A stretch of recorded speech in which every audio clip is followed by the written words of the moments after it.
Langu jina ni mjukuu wa bunduki kijana Uhuru Kenyatta, na mimi ni mkazi wa Suna East Constituency, Migori County, Opasi Sub-Location kwa ward. Na mimi kuna mbunge wangu ambaye ametutumia muda mrefu, Mheshimiwa Honorable Junet Mohamed.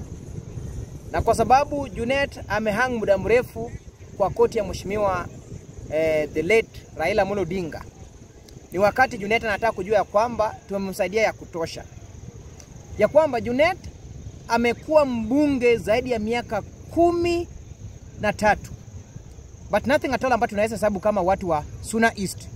Hakuna chochote ambacho tunaweza jivunia, aswa mambo ya ujenzi ya mashule. Hakuna chochote ambacho tunaweza jivunia kama wakazi wa Suna East Constituency kata si Honorable Junet Mohamed. Therefore, ni wakati Junet kujipanga kurudi nyumbani mapema, kwa sababu ni sisi tunapoteza kama wapiga kura, but yeye kazi yake alikuwa ni kuhang kwa koti ya baba, kuhang kwa koti ya baba, lakini maendeleo haipo.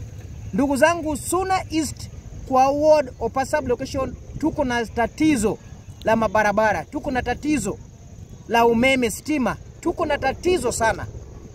Zile mashule zote zenye ziko pale ni Junet alipata. Mimi nimezaliwa kama nimepata kwa secondary, kwa primary, Radinye primary, Radinye secondary, Kadika girls, zote nimepata. Nimepata hizo shule kama ziko hapo. But year in year out unapata kwamba renovation inafanywa ya hela mingi, lakini hatuoni faida. Therefore, wale watu walikuwa na hang kwa koti ya baba, Junet mmoja wao, wa pili ni governor wa Homa Bay. Hao ni watu wana hang kwa koti, walikuwa na hang kwa koti ya Mheshimiwa the late Raila Odinga.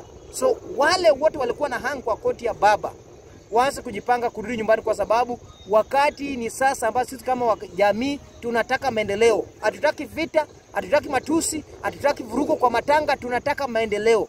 Kama wana believe ya kwamba wao ni wanaume ya kutosha, watuletee maendeleo. Kama wana believe ya kwamba wao ni wanawake ya kutosha, watufanyie maendeleo. Hatuwezi ruhusu tena siasa ya mtu kukaa kwa kona fulani kutumia vijana kuvuruga matango, kutumia vijana kuvuruga wanasiasa wao, kwa sababu siasa ya upotovu ya nidhamu. Nataka kuambia Mheshimiwa Honorable Junet, chuma chako kimotoni. Sisi kama wakazi tutafanya mpango ya Suna East, tulete mtu ambaye anaweza kutusaidia. But siasa ya Junet sisi tumefunga chapter. Jinsi baba ameenda, baba amezama na Junet, baba amezama na kina Gladys Wanga, au ambao ni wanakwaya wa kusumbuka kwa ODM, lakini maendeleo haipo. Ni uchungu, tumepoteza ndofu, tumepoteza mwanaume, tumepoteza baba ya maendeleo, tumepoteza baba ya demokrasi. But wale wanabunge ambao walikuwa wanatunyanyasa kama people like Junet ambaye barabara zipo.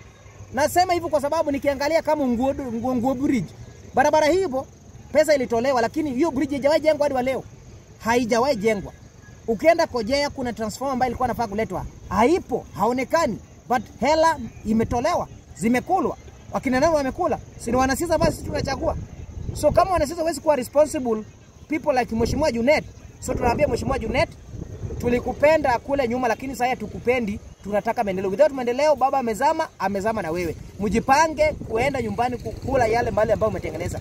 But come from now until 2027 tumebadilisha nia, tunataka viongozi ambao wanakusaidia kama Suna East. Hatutaki watu ambao walikuwa na hang. Nyinyi ambao mlikuwa na hang, bye bye, muende salama. Tuonaneni mwaka ya uchaguzi. Tutawaambia tena bye bye kwa ballot box, kwamba hatuna deni yenu, nyinyi mko na deni yenu. Muende kabisa. Asanteni sana, muende mzidi kuenda.